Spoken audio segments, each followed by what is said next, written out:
Existem 4 características que atraem universalmente os homens e 4 características que atraem universalmente as mulheres, tá? O que atrai universalmente os homens? Graciosidade, que é um tipo de beleza. Elegância, que é um outro tipo de beleza. Delicadeza, que é um outro tipo de beleza. E, por último, a gestão de recursos com o fim para o belo. É a capacidade que a mulher tem de pegar uma coisa menor e transformar numa coisa maior. Por exemplo, o cara comprou uma casa, ela transforma num lar. Ele trouxe o salário, ela transforma em educação para os filhos ou cultura para a família, ou experiências de lazer.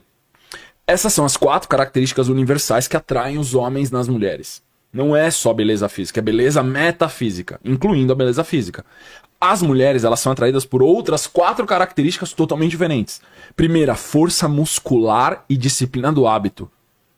Segundo, ambição, que é força emotiva. O que é a segunda que você falou? Força muscular e disciplina do hábito. O que é disciplina do hábito? Disciplina do hábito é falar assim, vou fazer, fiz. Vou fazer, fiz. Vou é não fazer, ser só fiz. blá blá blá, blá blá. O cara que fala, vou ali resolver um problema ali, vou pagar uma conta aqui pra você e vai. Não fica no videogame. Então é disciplina. Então vamos lá. A primeira é força muscular com disciplina do hábito. É o primeiro nível. Tá. Segundo nível que atrai as mulheres universalmente. Ambição. É o homem que quer ser melhor amanhã do que ele foi hoje. Entendi. Ele tá sempre querendo crescer. Não é ganância, não é querer ter. É querer ser um homem melhor. Tem a ver com cultura também. Tem influência cultural, mas não necessariamente. De você estudar, de você buscar melhorar como homem. É um cara que não é acomodado, né? Não é acomodado. Não é acomodado. É o cara que ele quer... O problema é que muitos homens querem paz, só que eles querem paz antes de virar um general de batalha. Só o general de batalha ele quer as férias antes de trabalhar. Exato. Então, não funciona. Terceira característica universal de atração das mulheres pelos homens, liderança. É o cara que pega o problema e traz pra ele. Ele puxa o problema pra ele. Deixa comigo que eu resolvo. Tá? Isso é um afrodisíaco das mulheres. Sim. Na hora que o cara pega o problema, nós estamos falando de um cara que tem força muscular, disciplina do hábito. Ambição, todo dia é um cara melhor. E líder, ele puxa o problema pra ele. É atraente, sim ou não? Muito. Interessante. Última característica de atração universal dos homens das mulheres pelos homens, honra. Viver pela verdade, para a verdade. Ou seja... Ter princípios, né? Valores. Ele fala, ele faz, ou ele nem fala e faz. E ele vive por um propósito maior. O maior propósito que existe é viver por Deus. Só que a questão é o seguinte, o homem, ele não pode fazer essa aliança de honra com Deus antes de dominar a matéria.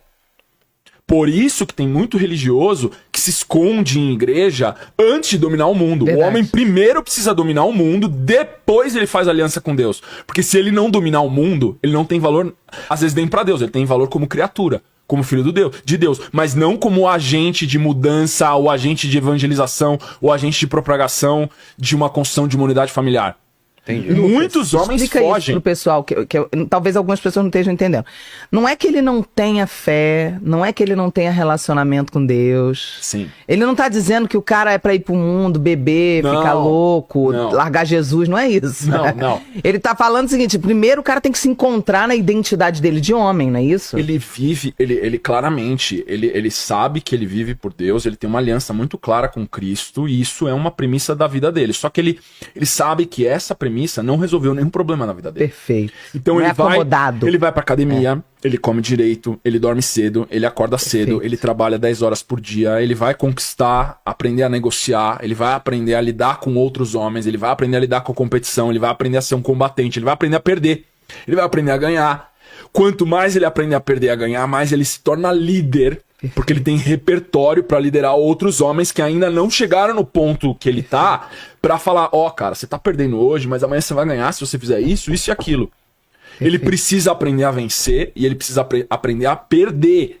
O líder é o cara que tem o maior histórico de derrotas. Tem muito cara que quer ser líder sem ter perdido nada. Depois que esse cara se torna um líder comunitário poderosíssimo, com um monte de homem ao redor dele, querendo aprender. Com história, assim, né? Com história. Cara, esse cara tem uma história sensacional, eu quero aprender com a história desse cara, eu quero construir a minha história. Esse cara fala assim, eu só fiz isso por Deus. Perfeito. Então, o que ele começa? Ele começa por honra a Deus, mas ele termina com um voto público de honra a Deus. Ele começa no privado, mas ele termina no público. Muito bom. A masculinidade, a jornada de masculinidade é essa. O que eu critico muito fortemente é esses meninos de 18, 19, 20 e poucos anos se escondendo dentro de igreja com posturas predatórias.